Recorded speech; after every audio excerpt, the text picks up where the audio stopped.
నమస్తే. శ్రీమాత్రే నమః. శ్రీ గురుభ్యో నమః.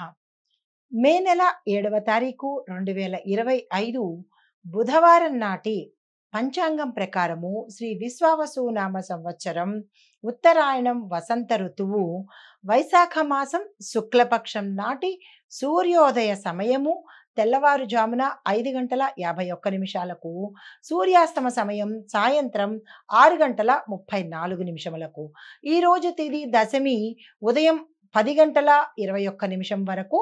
తదుపరి ఏకాదశి తిథి ప్రవేశము.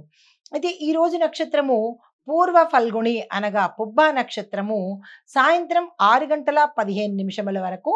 తదుపరి ఉత్తర ఫల్గుణి నక్షత్రము అనగా ఉత్తర నక్షత్ర ప్రవేశము.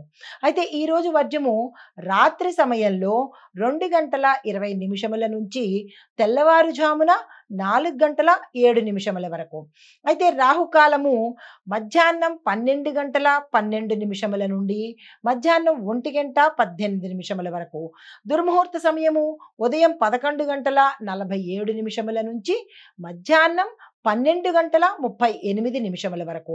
అయితే బ్రహ్మముహూర్త సమయము తెల్లవారుజామున 4:15 నుండి తెల్లవారి 5:03 వరకు.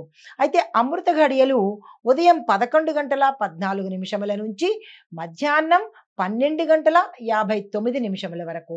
ఇది నేటి పంచాంగం. నమస్తే. అయితే తదుపరి రాశి మకర రాశి. ఈ రాశిలో ఉండే విద్యార్థులకు ప్రత్యేక శ్రద్ధ పడితేనే, కష్టపడితేనే, ఓర్పు చూపిస్తేనే మీకు సక్సెస్ వచ్చే అవకాశం కనబడుతోంది.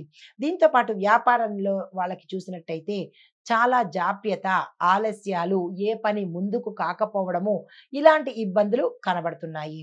మరి ఆరోగ్యపరంగా చూసుకున్నట్టయితే కనుక మణికట్టుకు సంబంధించి అనగా రిస్ట్కి సంబంధించినటువంటివి, లిగమెంట్స్కు సంబంధించినటువంటి ఇబ్బందులు తల ఎత్తేటట్టుగా గోచరిస్తోంది. జాగ్రత్తలు తీసుకోండి. కుటుంబపరంగా చూసినట్టయితే కనుక కుటుంబంలో అన్యోన్యమైన వాతావరణం ఉంటుంది. శుభవార్తలు వింటారు. ఆకస్మిక ధనప్రాప్తి, వస్తు వాహన భూమి యోగాలు కనబడుతున్నాయి. దీంతో పాటుగా ఏ పని తలపెట్టినా అంటే ధనానికి సంబంధించినటువంటి ఏ పని తలపెట్టినా ఇవ్వాల్సిన వాళ్ళు ఇచ్చేయడము, పాత బాకీలు వసూలు అవ్వడము, ఇలాగ ధనానికి సంబంధించి ఈ రోజు అత్యంత అనుకూలంగా ఉండబోతోంది. దానికి సంబంధించినటువంటి ప్రయత్నాలు ఏమైనా చేయాలనుకుంటే తప్పనిసరిగా చేసుకోండి. అయితే మీకు చెప్పదగిన పరిహారము శనిదేవుణ్ణి ఆరాధించండి. శని ఆలయాలు తప్పనిసరిగా దర్శించండి. తదుపరి రాశి కుంభరాశి. ఈ రాశిలో ఉండే విద్యార్థులు కొత్త రంగాలు చొరవ చూపించండి. అంటే వేరే దానిలోకి వెళ్ళడానికి మీరు ఇంట్రెస్ట్ చూపించండి. యాక్టివ్గా ఉండండి. కొత్త కోర్సుల్లో కానీ, కొత్తగా ఏదైనా చేయాలన్నా, కొత్తగా చదువుకోవాలన్నా ఇలాంటి వాటికి ఈరోజు అత్యంత శుభదినము. ఆ ప్రయత్నం చేసుకోండి. తర్వాత వ్యాపారస్తులకు చూసుకున్నట్టయితే కనుక సహాయ సహకార సంస్థల నుంచి మీకు లాభాలు వచ్చే అవకాశం కనబడుతోంది. ఆరోగ్యపరంగా చూసుకున్నట్టయితే కనుక మానసిక ప్రశాంతత కొంచెం లోపించేటట్టుగాను, ఒత్తిడి ఎక్కువగా ఉండేటట్టుగా కనబడుతోంది. జాగ్రత్తలు తీసుకోండి. కుటుంబపరంగా చూసుకున్నట్టయితే కుటుంబ సభ్యులతో ఎక్కువ సమయాన్ని గడిపేటట్టుగా ఈరోజు కనబడుతోంది. పరిహారంగా దుర్గా అమ్మవారి ఆలయ దర్శనం చేసుకోండి.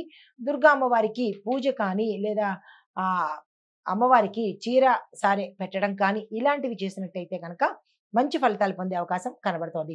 తదుపరి రాశి మీనరాశి. ఈ రాశిలో ఉండే విద్యార్థులకు నూతన అభిరుచులు అభివృద్ధి చెందేటట్టుగా గోచరిస్తోంది.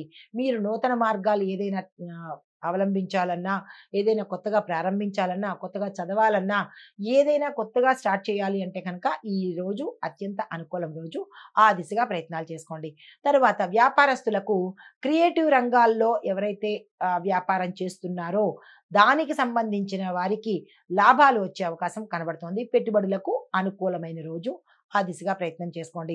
తర్వాత ఆరోగ్యపరంగా చూసినట్టయితే కనుక నీరసం కానీ, అలసట కానీ, ఇలాంటి చిన్న చిన్న జలుబు, దగ్గు, ఇలా వాతావరణానికి సంబంధించినటువంటి మార్పులు ఆరోగ్యపరంగా చోటు చేసుకుంటున్నాయి. దానికి సంబంధించిన జాగ్రత్తలు తప్పనిసరిగా తీసుకోండి. అయితే కుటుంబపరంగా చూసినట్టయితే కుటుంబంలో అన్యోన్యమైన వాతావరణం ఉంటుంది. చాలా చక్కని విహారయాత్రలకు వెళ్ళడము, మంచి శుభవార్తలు వినడము, ఇలాంటివన్నీ ఈ రోజు కనిపిస్తున్నాయి. మీకు చెప్పదగిన పరిహారము గురు సంబంధిత ఆలయ దర్శనం చేసుకోండి. గురు పూజ చేసుకోండి. గురువుకు సంబంధించినటువంటి దానాలు కానీ, హోమాలు కానీ మీ శక్తి అనుసారం జరుపుకునే ప్రయత్నం చేసుకోండి. ఇది ఈరోజు పంచాంగంలో దిన ఫలితాలలో మేషాది ద్వాదశ రాశుల వారికి చెప్పదగిన గ్రహస్థితులు, పరిహారాలు, సూచనలు. నమస్తే.